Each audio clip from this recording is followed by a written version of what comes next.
Boy, when I was preparing this last night and this morning, I was like, I went to bed and I'm like, poor Michael, he's half asleep, and I go to bed and I'm like, I got way too much information. I got way too much information. And he's like, you'll get it figured out in the morning. You always do. So we'll find out if I did or not. But there's so much information in the map of consciousness and the power of letting go. And, before I get to this, I'll show you the book in a minute again. I want to tell you a story. There's a Sufi tale that goes like this. A man named Mullah decided to plant a flower garden. And so he prepared the soil and he planted the seeds of many beautiful flowers. And when the seeds finally came up, his garden was filled with his beautiful flowers, but it also was filled with dandelions. And he was just like, what is going on here? So he sought out all the local gardeners in the town and asked for advice on how can I save my flowers and get rid of all these dandelions that are taking it over. Well, he listened to all their methods and nothing he did worked. So finally, he decided to go to the capital and speak to the royal gardener at the sheik's palace. And the royal gardener gave him a handful of remedies, all of which Mullah had already tried. No success. So finally, Mullah and the royal gardener sat down together in silence for quite some time. Finally, the royal gardener looked over at Mullah and said, well, then, I suggest you just learn to love them. Think about how this story represents something in your life that you wish they'd go away. You wish that would go away. Maybe we just need to learn to love it. Let's have that first slide, please. Okay, this is written by David Hawkins. Lovingness is a way of being that transforms everything around you because of the radiation, that energy. It happens on its own. We don't have to do anything. Love is the energy that silently transfigures every situation. Love is the energy that silently transfigures every situation. And now I'm just perusing through here and looking at our energy healer practitioners in this church, which it is Energy Healing Sunday today after service. How appropriate is this? Love is the energy that transforms everything. Just let go and just let love. Just let go and let love. So today I'm going to be referring to this book, Letting Go, The Pathway to Surrender, or of Surrender, and it's written by David Hawkins. Now, many of you know that author's name. One of his most popular books was Power versus Force, that was written quite a few years ago. And you may be familiar or not with him, but if you are not familiar with Power versus Force, it shows you. Did everybody get a handout today with the scale? With the scale of map of consciousness. It's on the back of your announcements sheet. Anybody not get one? Because I'd really like to have you. Ushers, who are my ushers? Or Kathy, thank you. So while they're going to get that, I'm going to explain a little bit about this. This scale was in the book, Power versus Force. This is a scale of where they actually measured vibrational energy of different feelings, and emotions. So raise your hands so they can, anybody that did not get one. Okay, we got 2 or 3 up here. Here, Leslie, up here. We need 2 or 3. Just 2? Okay. Anybody else? Because I'd really like you to be able to read this. It was too small to put on the screens. So it basically is a scale of vibrational emotional energy. So I want you to just take a look at this, but actually before we go over that, because I'm going to run through it fairly quickly because I really want to get to the major point of what I want to touch on today.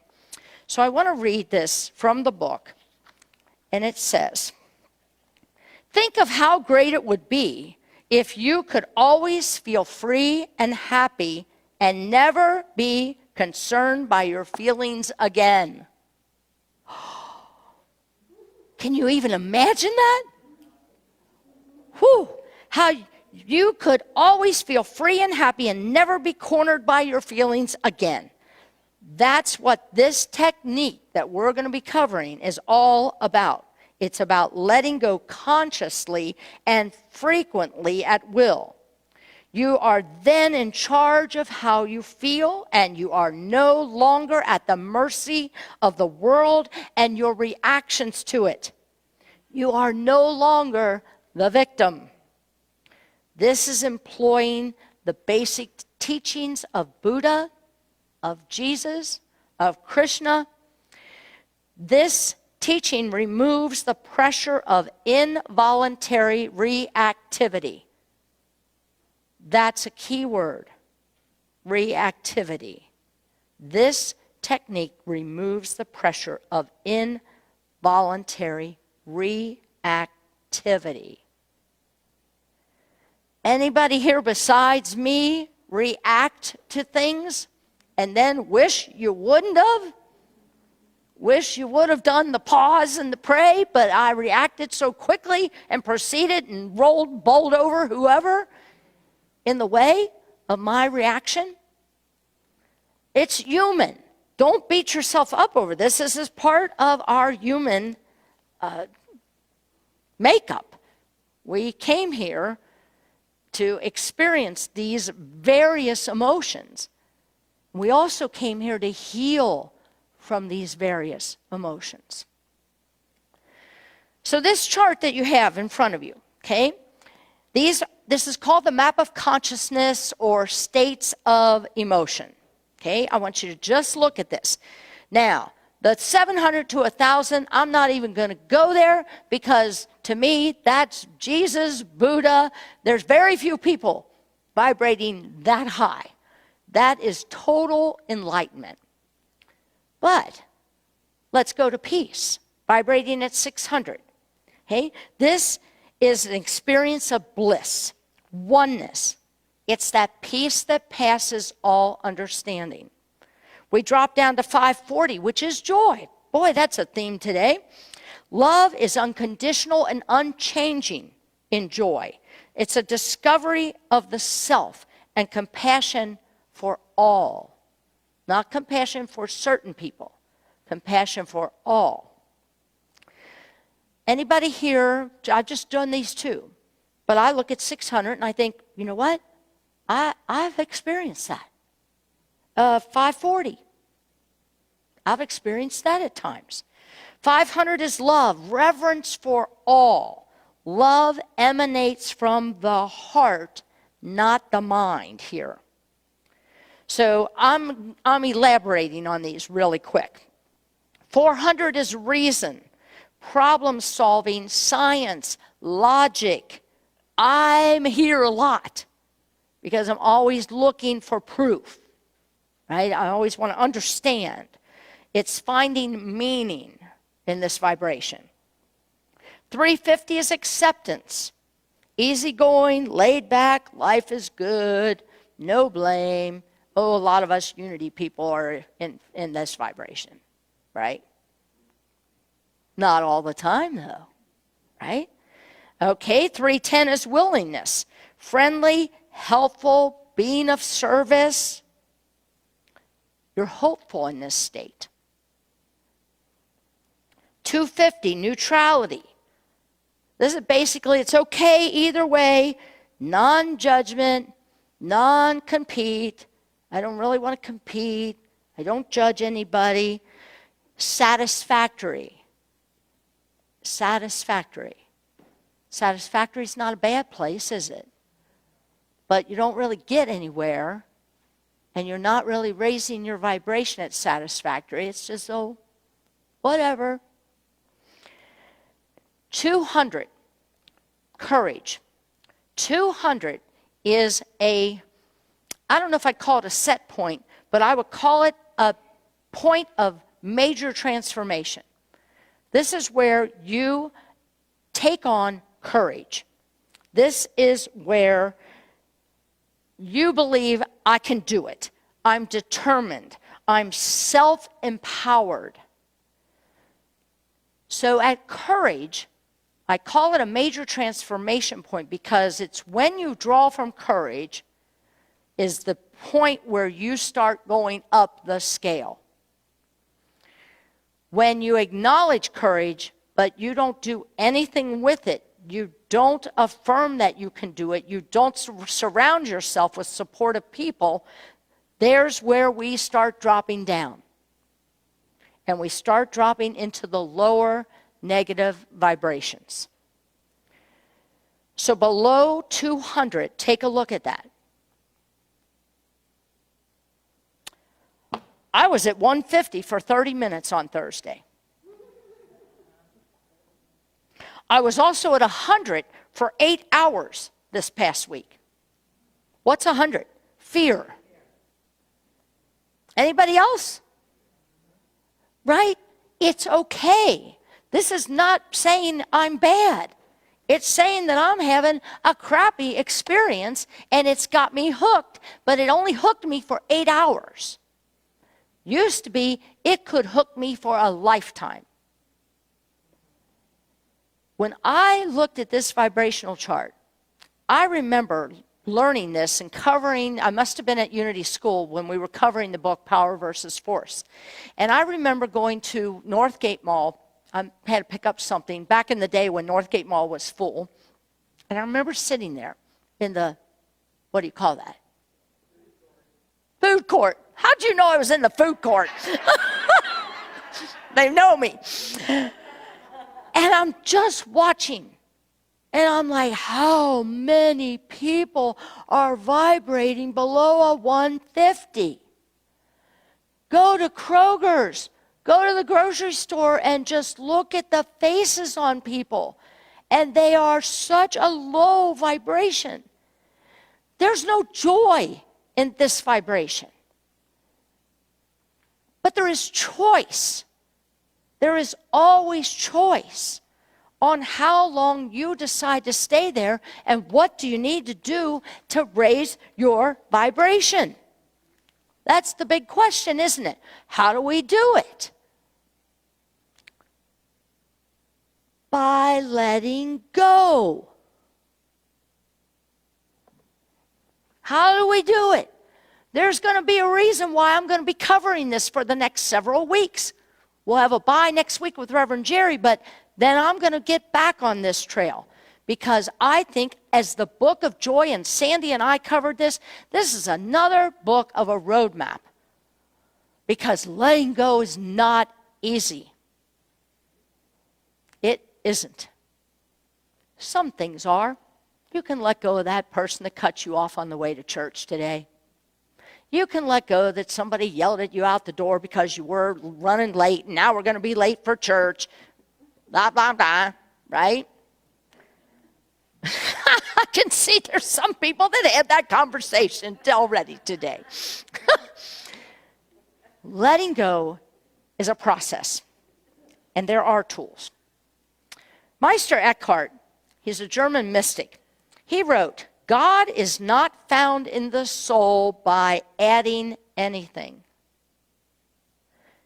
God is found in the soul by a process of subtraction. How many people feel better when they clean their closet out and take stuff to Goodwill or St. Vincent de Paul? How many feel better when you do that? You're opening up your soul by subtraction. And how much lighter we feel when we have less, don't we? But we forget that because that's not what the TV shows. It's not what the ads say. I just got a big ad from Furniture Fair yesterday. I spread it out. It was this big. And what did I find myself? Oh, I like that bedroom set. Right? It grabs us, doesn't it? Thinking that getting more stuff or better stuff is going to bring us joy and happiness. It doesn't do squat. So how do we raise our vibration? This slide is small, so I'm going to just ask you, if you're able to read it, great, I'm going to read you through it. But I want you to just now let go of everything. Put papers aside for a minute. You don't need the scale. You won't be lost. Just stay with me for a minute, and let's just do a little exercise. Okay? So, I want you to just, if you're comfortable, close your eyes, and I'll guide you through this. I want you to bring up something. It's very similar to what we did in meditation. It's going to be a little more into it. I want you to bring up something that you wish to let go of. Maybe it's a thought, an event. Maybe it's a behavior that you have, or that's something you desire to be different.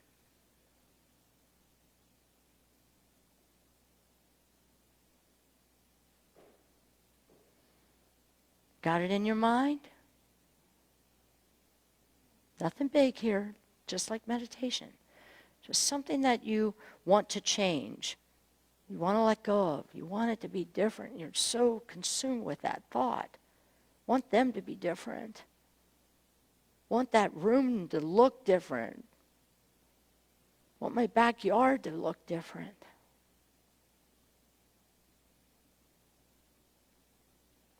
So now when you've got that, I want you to focus on that thing and immediately tune into how you feel when you bring that to your mind.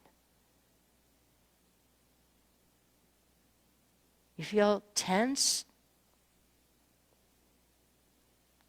Feel tightness?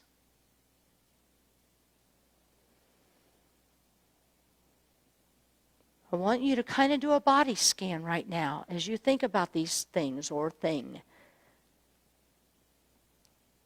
Do a body scan and see where it comes up for you. For me, I immediately felt my teeth clenching when I was thinking about the thought I had. And then I felt the tightness in my belly. For you, it may be different. Take a body scan and see. When you think about this thing that you want to be different, or person, or situation, notice how you feel, and notice where that feeling is being picked up in your body.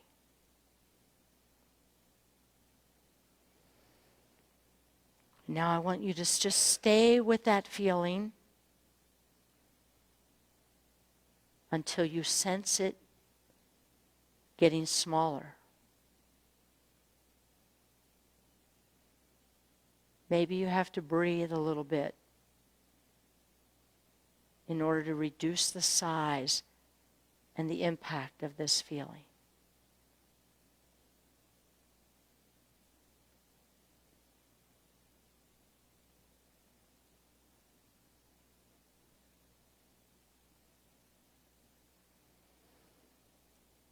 When you quiet your mind and focus on that perceived negative feeling and allow yourself to feel it,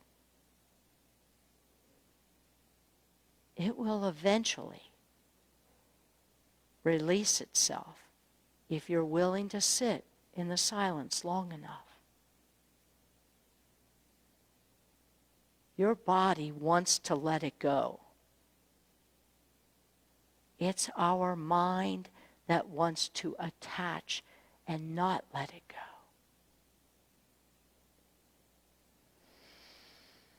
So just take a nice, easy breath in and bring yourself back. Nobody died doing this process, did they? Nope. We didn't have to call an ambulance during this process. You made it through. And you faced it. And you faced a feeling that maybe didn't feel so good. But you also allowed it to start to pass through you. And for some of you, it may have passed through completely.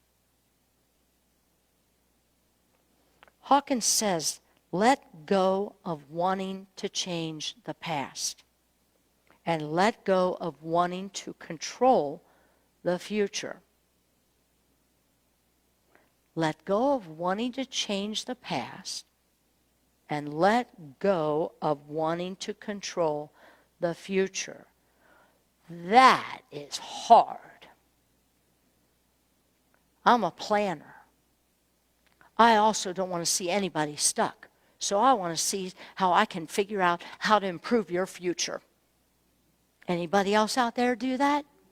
Of course we do. That's what we do to people that we love and care about, right? But where does it get us? In a lot of pain.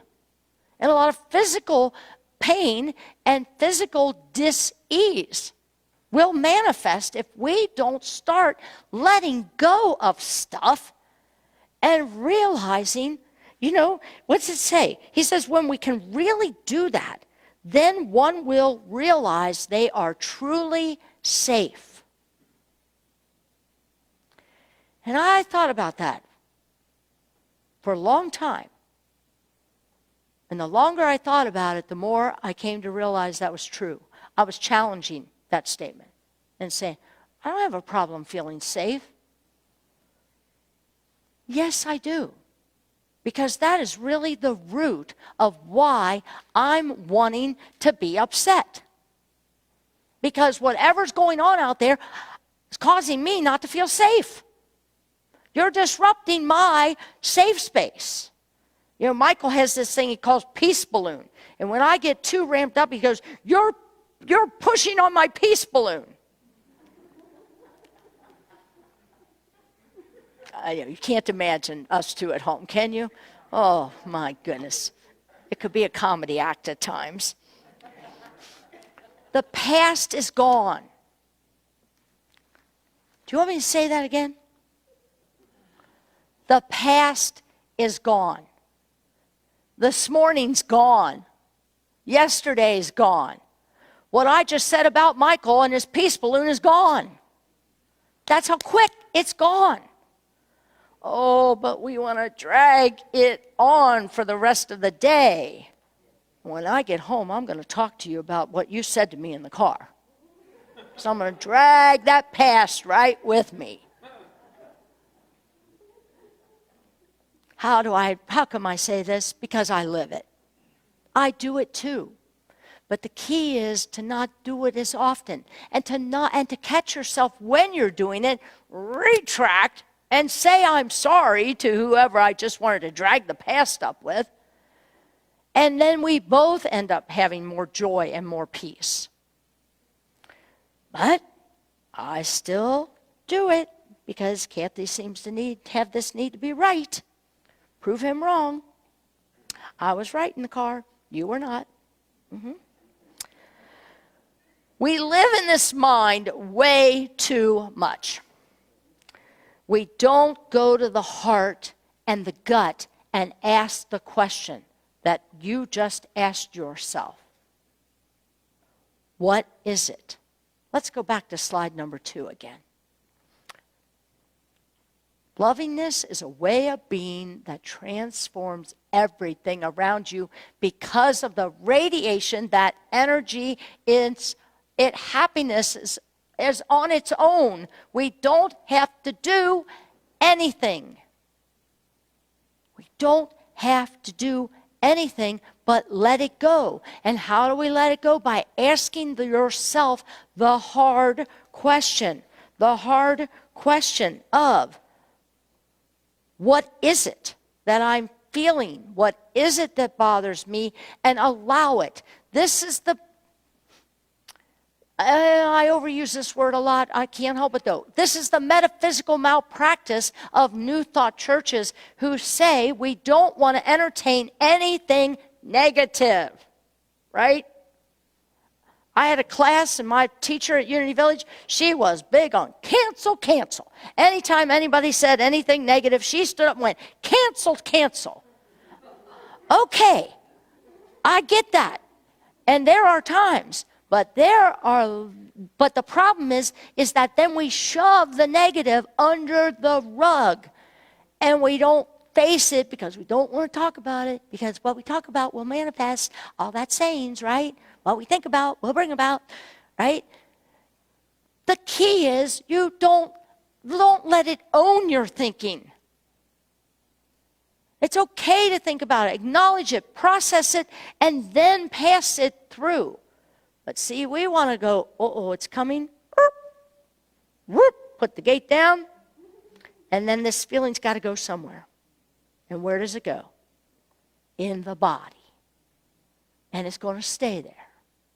And it's going to fester.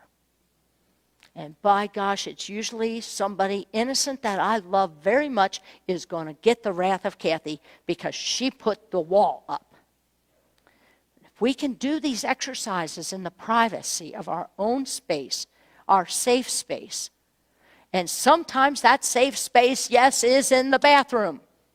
If you can't get away from it, then excuse yourself and say, I got to go. Even if you don't. And just sit there and process it so that you can then get back to the pause and to pray and proceed in peace. You know, Hawkins says, don't suppress it, don't express it, don't repress it, and don't escape it. These are pretty, don't suppress it. You know what that means, right? Don't express it. Don't repress it, and don't escape it. All right, people, don't escape it. Oh, yeah, the obvious escapes are alcohol and drugs, right? Those are obvious. But who wants to own up distraction? Distraction is an escape. Oh, let's go here. Oh, look at that. Somebody wants to talk about feelings.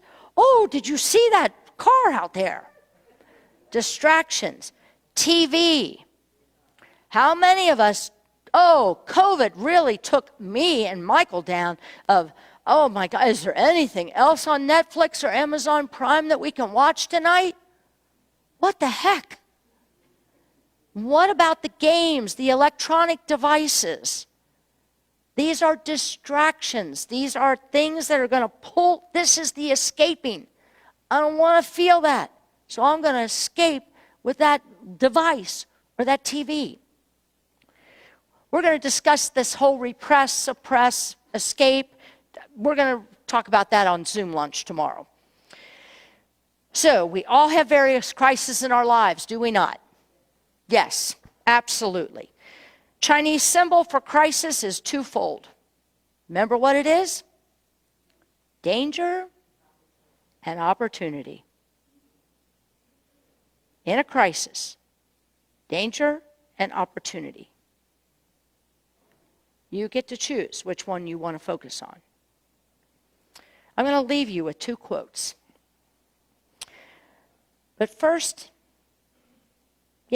talking about crisis, danger, opportunity. I've been following that singer that I showed you several weeks ago, Nightbird, or I think that's what her name is, Nightbird on America's Got Talent. The girl who got Simon's Golden Buzzer and has her body is ridden with cancer. And she had to step out of the race because the cancer is overtaking her. And they showed her this week on an interview. She zoomed in on America's Got Talent. And I want to say, I don't know if I've ever seen anybody as beautiful as her. Her zoom shot is from here to here. So it's really close, right? I'm even looking for blemishes. She doesn't even have a blemish on her. And her smile and her eyes and her spirit just comes through her eyes. And when listen to her, and she's still filled with hope. She's not going to buy into the danger. She keeps seeing this as an opportunity. And talk about a crisis. So I leave you with these two quotes. Every life crisis carries within it the kernels of a reversal, a renewal, an expansion, a leap of consciousness, and the letting go of the old and the birth of a new, of the new. Let me say that again. Every life crisis carries within it the kernels of a reversal, a renewal, an expansion,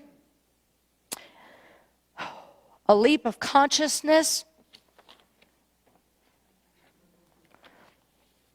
and the letting go of the old and birthing of a new, the new. Nelson Mandela's quote, "May your choices reflect your hopes." May your choices reflect your hopes. That's anything from 200 and above. And not your fears. That's anything below 200. May your choices reflect your hopes and not your fears. We have a personal affirmation that we say. Every week we write a new one for you.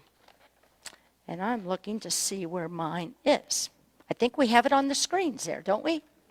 Yes. I want to read this 3 times because I want you to really own that or them out there is not writing your life.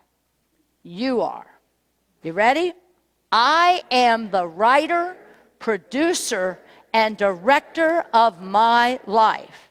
It doesn't say, I am the writer, producer, and director of your life. I try, just point it to my daughter. I try. Doesn't do any good, right? Don't we all try that? Of course we do. All right, affirm. I am the writer, producer, and director of my life. One more time. I am the writer, producer, and director of my life, and so it is. Amen. Namaste. The Christ presence, thank you.